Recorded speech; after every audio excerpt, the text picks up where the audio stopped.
हर हर महादेव। आज हम चलते हैं आदि कैलाश, जिसे छोटा कैलाश भी कहते हैं, जो कि धरती में स्थित पंच कैलाशों में से एक है। यह स्थान भगवान शिव और उनके परिवार का निवास स्थान माना जाता है। यह स्थान उत्तराखंड राज्य के पिथौरागढ़ जिले के धारचूला कस्बे से लगभग 150 किलोमीटर दूर पर स्थित है, जो कि भारत से मानसरोवर यात्रा के लगभग पास पड़ता है। एक गुंजी नामक स्थान है, वहाँ से कट के यहाँ पे आना पड़ता है।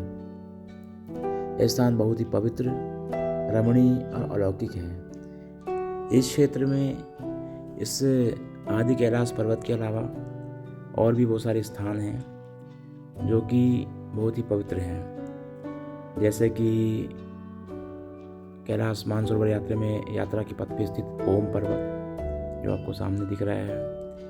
शारदा नदी, ये कि काली नदी भी बोलते हैं, उसका उद्गम स्थल। यह नदी भी बहुत ही पवित्र मानी गई है भारत में, जो कि गंगा के समतुल्य है। यहीं पे कुछ दूर पे एक पर्वत है, इसको शेषनाग पर्वत कहते हैं, जो आपको सामने दिख रहा है। और गणेश पर्वत, गणेश पहाड़ भी कहते हैं लोग इसको। और इस आदि कैलाश के समीप ही एक सरोवर है, इसको कहते हैं पार्वती सरोवर। यहाँ स्नान का बहुत विशेष महत्व है। और पार्वती सरोवर के अलावा यहाँ पे बगल में एक स्थान है जिसको हम भीम खेत कहते हैं। भीम खेत के अलावा पहाड़ों की श्रृंखलाएँ, पहाड़ों के द्वारा काट कर बनाए गए रास्ते, अर्ध गुफा वाले जो रास्ते हैं काफ़ी रोमांचित करने वाले हैं। भोला पहाड़ जो आप सामने देख रहे हैं। ऐसे ही बहुत सारे स्थान हैं यहाँ पे जो मन को रोमांचित कर देते हैं। जोलिंगकोंग में स्थित ये जो भीम खेत है जो आपको सामने दिख रहा है, इसको महाभारत से जोड़ के देखा जाता है। इसके बगल में ही जो सरोवर है, जैसा कि पहले मैंने आपको बताया है, पार्वती सरोवर। इस सरोवर के जल में जो स्नान का बहुत महत्व है। हालांकि वो ठंडा रहता है, फिर भी श्रद्धालु उसमें स्नान करते हैं। यहीं बगल में एक मंदिर है, इसमें श्री शंकर जी और पार्वती जी विराजमान हैं।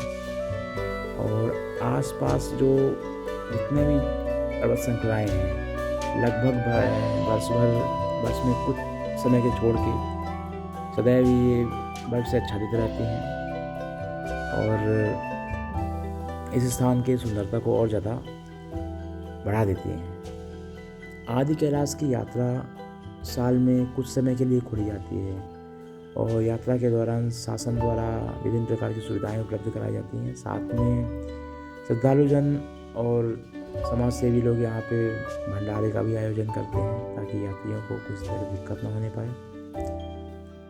पहले आदि कैलाश की यात्रा पैदल ही की जाती थी, परंतु अभी सड़कों का निर्माण हो गया है। श्रद्धालु अपनी सुविधा के हिसाब से गाड़ियाँ बुक करके यहाँ तक आ सकते हैं। ये जो आदि कैलाश पर्वत है, इसके तलहटी में गौरी कुंड स्थित है, लोग वहाँ तक भी जाते हैं।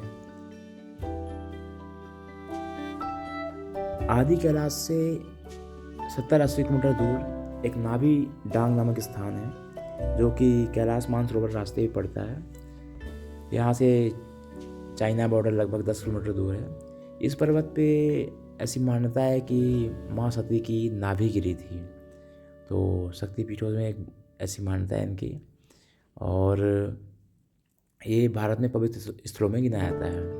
लोक मान्यता के अनुसार यहाँ पे नंदी, गणेश जी की आकृतियाँ हैं जो पहाड़ में स्वनिर्मित होती हैं। और इस पर्वत के बगल में एक और पहाड़ है जो कि नेपाल बॉर्डर में पड़ता है।